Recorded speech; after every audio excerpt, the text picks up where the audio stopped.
Welcome to the Care Clinic Pod. I'm Emma, and this is Jones. Hey, everyone, and welcome back to the Care Clinic Pod. Today, we're going to be diving deep into fibromyalgia flare-ups. And if you're living with this condition, you already know how unpredictable and disruptive these flare-ups can be. But what if there was a way we could kind of decode those flares?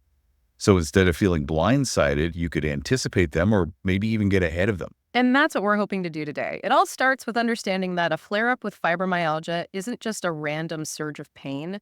It's more like a perfect storm brewing. Okay, I like that. A perfect storm. Yeah. So what are the elements that come together to create this metaphorical hurricane in our bodies? Well, one of the biggest culprits is stress. And here's where it gets really interesting.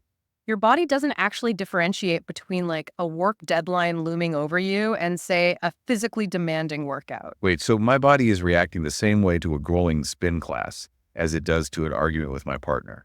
Yeah. Essentially, yes. Both physical and emotional stress release hormones like cortisol, which in excess can actually increase inflammation and sensitivity to pain. For someone with fibromyalgia, that extra cortisol surge can be a recipe for a flare. Wow, I never knew that stress could directly impact those pain signals. So it's not just about feeling stressed. It's like a biological chain reaction happening beneath the surface. Precisely. And speaking of external factors that can trigger these internal reactions, let's talk about the weather. I know it sounds like a cliche, but The people with fibromyalgia are like walking barometers. exactly. But the fascinating thing is there's actually a growing body of research showing that changes in barometric pressure, humidity, and temperature can indeed trigger pain responses in some individuals. So it's not just in our heads. Our bodies really are picking up on those shifts in the environment. Exactly. And you know what else is intricately tied to both those internal stress responses and those external environmental triggers? Sleep, or rather the lack of it. Ah, yes, the elusive good night's sleep.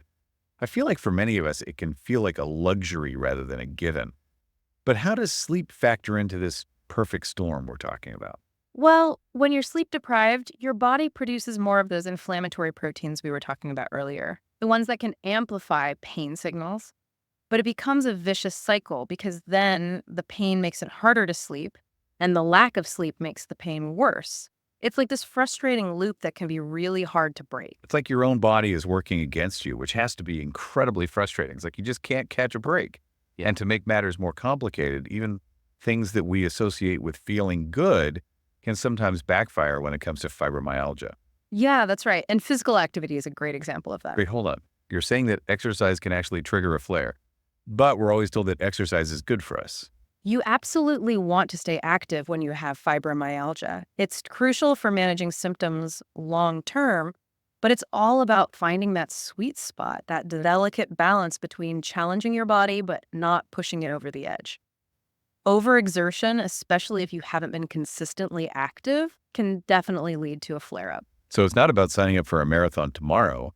It's about listening to your body and gradually increasing activity over time. Exactly. And here's another factor that often gets overlooked: diet. Now, this is a complex topic and there's still a lot of research being done, but But what's fascinating to me is that we're learning more and more about how connected our gut health is to, well, everything. you're exactly right. And for some people with fibromyalgia, certain foods can trigger inflammation in the gut, which then ripples out to other parts of the body and exacerbates symptoms. Yeah. It's highly individual, but paying attention to your diet and how your body responds to certain foods can be incredibly insightful. It's like being a detective, piecing together the clues to figure out what your personal triggers are. So we've got stress, weather, lack of sleep overexertion, and even certain foods all contributing to this perfect storm that can lead to a fibromyalgia flare.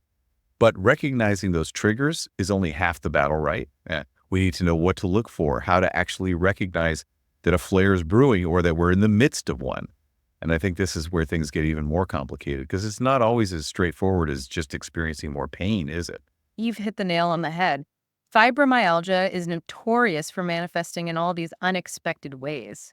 The pain might be there, but it's often accompanied by a whole constellation of other symptoms that can really throw people off. So let's unpack those symptoms, especially the ones that people might not immediately associate with fibromyalgia. What's at the top of the list? Well, one that I see catching people off guard all the time is what we call fibrofog. Oh, yes. Yeah. Fibrofog. It sounds kind of mystical, like something out of a fantasy novel. Yeah, it does, doesn't it? But unfortunately for those experiencing it, it's all too real. It's basically this collection of cognitive symptoms that can be incredibly frustrating and disruptive to daily life. So we're talking about brain fog, but on another level. Exactly. Imagine trying to focus on a task but feeling like your brain is stuck in mud.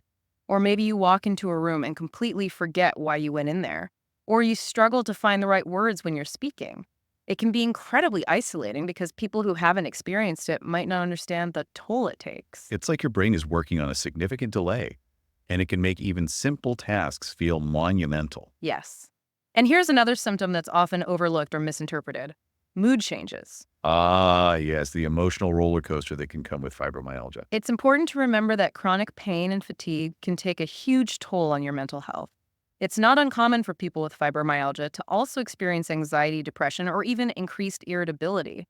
And it goes both ways. Feeling stressed or down can actually make your physical symptoms feel worse. It's like this interconnected web where your physical and emotional well-being are constantly influencing each other. And as if all of that wasn't enough, we can't forget about the physical symptoms that people might not immediately link to fibromyalgia. You mean like digestive issues? Because I know a lot of people with fibromyalgia also struggle with irritable bowel syndrome or IBS. That's a great example. The connection between fibromyalgia and IBS is well documented, although the exact reasons for this link are still being studied.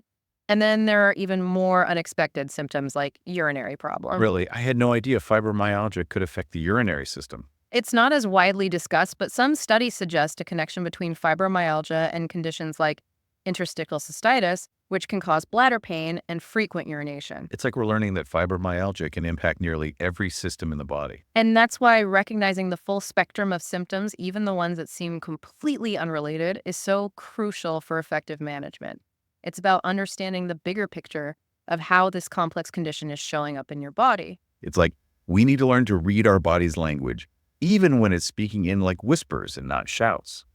But here's the good news. Once we start to recognize those signals, those subtle cues that a flare might be coming, we can actually start to take control. We're not just passengers along for this bumpy ride. Absolutely. Knowledge really is power when it comes to managing fibromyalgia. Yeah. And it's not just about knowing what triggers those flares, but having a toolbox of strategies to navigate them when they inevitably pop up. Okay, so let's talk about that toolbox. What are some of the essential tools that we need to add to our fibromyalgia arsenal? Well, one of the most powerful tools, even if it might seem a little tedious at first, is symptom tracking. I know. Tracking symptoms might not sound like the most thrilling activity, hmm but I'm with you 100% on this one. Can you explain why it's so impactful, especially for those who might be new to this? Think of it like this. Every time you jot down a symptom, a potential trigger, or even just how you're feeling that day, you're collecting a piece of data. And over time, those pieces start to form a bigger picture, revealing patterns you might not have even realized were there. So it's like you're becoming a data scientist for your own health. You start to see connections between, say, a stressful week at work and that familiar ache in your shoulders, or maybe you notice that you tend to feel more fatigued after eating certain foods. Exactly. And having that data, that personalized map of your fibromyalgia experience is invaluable both for your own understanding and for having more informed conversations with your healthcare provider. So it's about advocating for yourself and getting the most out of those appointments. Now, we've talked a lot about stress as a major trigger, so I'm guessing stress management techniques are another crucial tool in our kit. Absolutely. And this is where it becomes really personalized because what helps one person unwind might not do the trick for another. It's about finding what works for you. Okay, so give us some examples.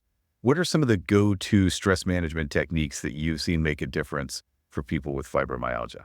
Well, mindfulness practices like meditation and deep breathing exercises are fantastic for calming the nervous system and quieting that fight or flight response that can leave you feeling amped up and sore. Yeah, those are great because you can do them anytime, anywhere. You don't Yeah. need any fancy equipment or a gym membership. Exactly. And don't underestimate the power of things like gentle yoga or Tai Chi. Not only can they help alleviate muscle tension, but they also incorporate that mindfulness element that can be so grounding when you're feeling overwhelmed. It's about finding that mind-body connection. Right. And speaking of connection, let's talk about sleep, or rather getting enough of it. We talked earlier about how lack of sleep can be a major trigger for flares, but good sleep hygiene can feel so out of reach, especially when you're dealing with chronic pain. What are some practical tips for making those 8 hours count? Consistency is key. Try to stick to a regular sleep schedule as much as possible, even on weekends, to regulate your body's natural sleep-wake cycle. Make sure your bedroom is cool, dark, and quiet. Think of it as your sleep sanctuary. And I know it's hard, but try to avoid screens for at least an hour before bed. That blue light emitted from our phones and computers can actually interfere with melatonin production, making it harder to fall asleep. So it's about creating those bedtime rituals that signal to our bodies that it's time to wind down. And if pain is keeping you up at night, are there things people can do to get more comfortable? Absolutely. Experiment with different sleep positions to find what feels best for your body. A warm bath or shower before bed can help relax muscles. And some people find relief using a eating pad or warm compress. It's about creating that sense of soothing comfort. And what about during the day when those flare-ups hit? Well, we touched on exercise earlier, but what's your take on gentle movement as a way to manage pain?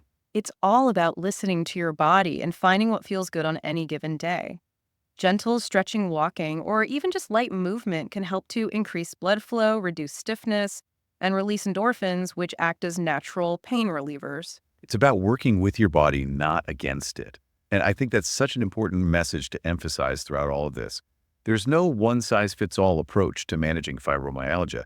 It's about becoming an expert in your own body, learning those triggers, and finding the unique combination of tools that help you feel your best. And remember, it's a journey, not a race. There will be good days and bad days, but having that awareness, that knowledge, and those self-care practices in place can make all the difference. It's about empowering ourselves to take control of our health.